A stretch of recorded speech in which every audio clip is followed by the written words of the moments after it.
ओम नमो भगवते वासुदेवाय। नमस्कार, मैं आचार्य विनय कश्यप, प्रयाग एस्ट्रोलॉजी सॉल्यूशन और रिसर्च सेंटर में आप सभी का स्वागत है। दोस्तों, हम लोगों ने चंद्र देवता से बनने वाली योग, जिसे कैमरम दोष या सुनफा अनफा या दुर्धारा योग के बारे में हम लोग यहाँ डिस्कस कर रहे हैं। और देखिए, हम जानते हैं कि सुनफा योग कैसे बनते हैं, अनफा योग कैसे बनते हैं और दुर्धारा योग कैसे बनते हैं। फिर भी आप लोगों की जानकारी के लिए और एक बार हम लोग इसके ऊपर बात कर लेते हैं कि अगर चंद्र देवता से एक घर आगे, यहाँ पर हम सूर्य देवता राहु केतु को नहीं लेंगे, बाकी की जो प्लेनेट है अगर चंद्र देवता से एक घर आगे होगा तो उससे सुनफा योग का निर्माण होगा, या चंद्र देवता से एक घर पीछे, ठीक है। अगर यहाँ पर भी हम सूर्य राहु केतु को नहीं लेंगे, बाकी की अगर प्लेनेट होगा तो उससे अनफा योग का निर्माण होगा है। और साथ ही साथ अगर चंद्र देवता की एक घर आगे या एक घर पीछे इन 500 प्लेनेट में से कोई भी प्लेनेट हो तो उससे दुर्धारा योग का निर्माण होता है। और हम जानते हैं कि ये जो योग है सुनफा अनफा और दुर्धारा योग, ये जातक की कुंडली में एक एडिशनल बेनिफिट देता है। लेकिन क्या सबको देखिएगा 10 कुंडली में से एक कुंडली, 3-4 कुंडली तो ऐसे निकल जाएंगे कि चंद्र देवता की एक घर आगे या एक घर पीछे कोई ग्रह होगा ही होगा, ठीक है, कोई ग्रह जो है वो होगा ही होगा। लेकिन उसको क्या इतना रिजल्ट मिलता है, उतना फल मिलता है, ये जानना बहुत आवश्यक है। देखिए, ये जो चंद्र देवता से जो ये योग बनता है सुनफा अनफा दुर्धारा योग, इनमें क्या है कि ग्रह जो है, ग्रह को बलि होना आवश्यक है और साथ ही साथ चंद्रमा को भी बलि होना आवश्यक है। जितना भी बल है, आप डिविजनल चार्ट में देखिए, जो ग्रह से सुनफा अनफा या दुर्धारा योग बन रहा है वो कितना बली है, साथ ही साथ चंद्र देवता कितना बली है। सद्बल में देखिए क्या उसका कितना बली है, वो बली होना आवश्यक है, डिग्री वाइज बली होना आवश्यक है। ये कहीं ये मुदित अवस्था में तो नहीं है, ठीक है, ये कहीं कोई खराब स्थिति में तो नहीं है, किसी ग्रह से अशुभ दृष्टि तो नहीं है, ये सब देखना पड़ेगा। अगर वो ग्रह प्रकृत रूप से बली होता है, जो ग्रह से सुनफा अनफा और दुर्धारा योग बन रहा है, वो ग्रह अगर बली है, साथ में चंद्रमा भी बली है, तो जातक को ये पूर्ण जो फल है वो मिलेगा।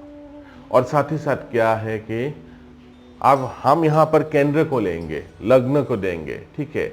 लग्न में जो केंद्र बनता है वहां पर अगर ये दुर्धारा योग का चंद्र देवता अगर केंद्र में हो और बाकी का ग्रह अगर एक घर आगे एक घर पीछे या सुनफा अनफा दुर्धारा कोई भी योग बना रहे हो, तो वो ज़्यादा फलीभूत होगा, उससे ज़्यादा जातक को रिजल्ट मिलेगा।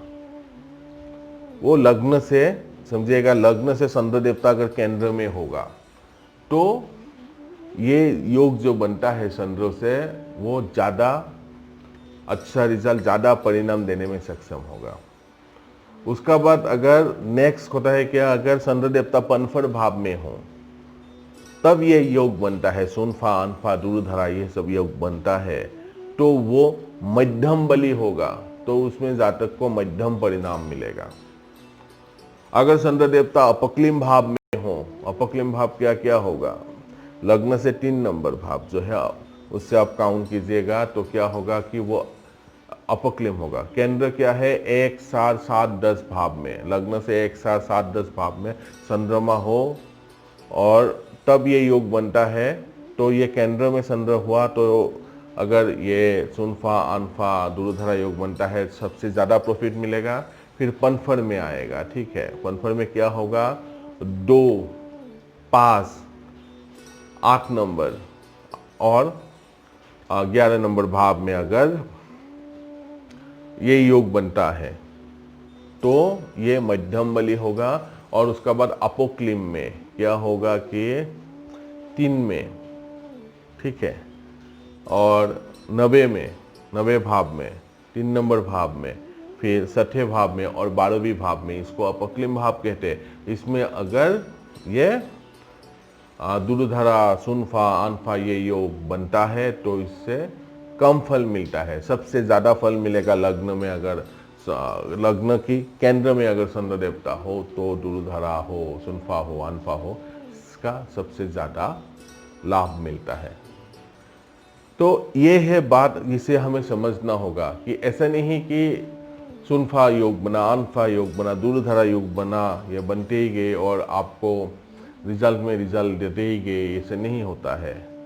देखिएगा कि इसमें ग्रहों का बलि होना, बहुत बलि होना जरूरी है और साथ ही साथ चंद्रमा को भी बलि होना जरूरी है।